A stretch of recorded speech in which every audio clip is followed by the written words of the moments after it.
YouTube. It's Wednesday, October 21st, and I'm doing my Dewey's 24-hour read-a-thon wrap-up. My hair is wet because I just had a shower because we have had, I have had the water go out a lot in the last week. Actually, I think for half of the read-a-thon I had no water. They're still working on fixing it in the community. And I'm told the water's being turned off purposely at 6 so they can finally fix the problem. So I wanted to have my shower before that happened, because it might not be back on in the morning. That's just life here up north, woo! In other news, it's snowing. Right now, all day. We've got a couple of centimeters on the ground in spots.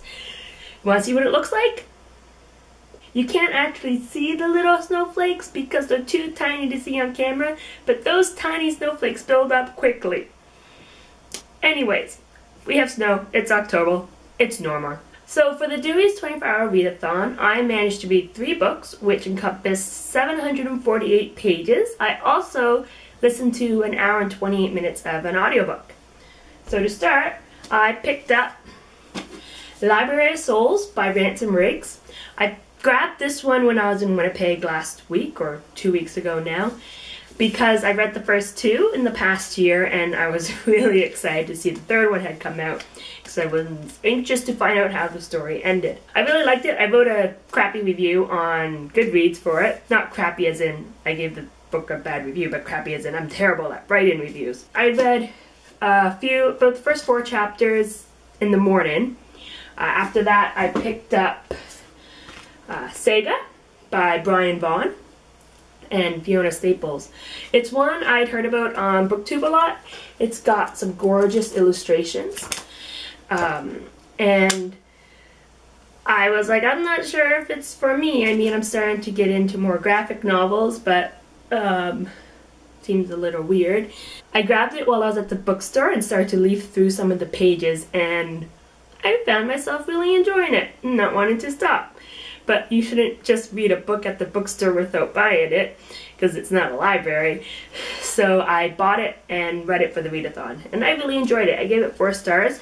I want to pick up the second book and find out what happens next, but that'll probably have to wait till I'm in the city again, which is at Christmas, because I'm in isolation until then, because I live up north. Then I picked this up and read a couple more chapters. I think I got to about halfway through the book, maybe a little over halfway through the book by supper. I had to go to the store because I needed eggs, and the store's not open on Sundays, and I forgot on Friday. And I had to go, when I got back, I got stopped by my principal. He wanted me to show the new teacher our building, because I share my building with one other grade, and they just got a new teacher for it. And so I had to go and show him. That took forever. But when I got back, I had promised to Skype my brother. We were playing Dungeons and Dragons, and that took like 5.5 hours. It was a lot of fun. I killed 2 goblins all by myself, but not so much reading time.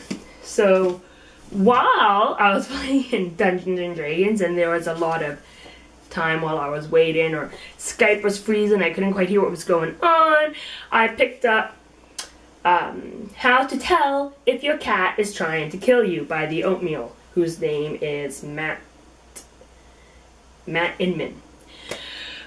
It was a nice book to pick up for that time because they're like short illustrations, a bunch of little short comics, so no story to get overly invested in my 2-3 minute breaks in between turns on Dungeons and Dragons. I'm a little bit of a nerd. But I really enjoyed it. I gave it 4 stars. I'm excited to keep it in my house so that I can leave it out for people to look at and laugh at, because I find the Oatmeal quite funny, although he can sometimes be a little offensive. And then when that finished, that was about 9 something that night, 10 o'clock that the game was over. So I went to bed, and my goal was to finish this book before I went to sleep, because the read-a-thon went till 7 a.m. I had plenty of time, just if I had the stamina. I stayed up till 3 a.m. to read this book, which I can do because I'm a grown-up and I set my own rules. I did sleep in the next day. Good thing it was a Sunday. But yeah, so I read those 3 pages. During times when I was like walking to the store and cooking and getting like things done around the house, I listened to an audiobook. It was The Shining by Stephen King, which you can see the picture here, if I can get it to work right. And I enjoyed that. I didn't get very far into it. I think I'm on chapter 5, but I'll continue to listen to that while I do work at the house. So I'll let you know what I thought of that one. I always like to try and get one scary thriller book in near Halloween, like it's 'tis the season. So this year I'm doing the audiobook. Not sure if I'll finish it by Halloween, but we'll see. Did you guys do the read-a-thon? How did it go turn out for you? Let me know in the comments below or in another video. See ya!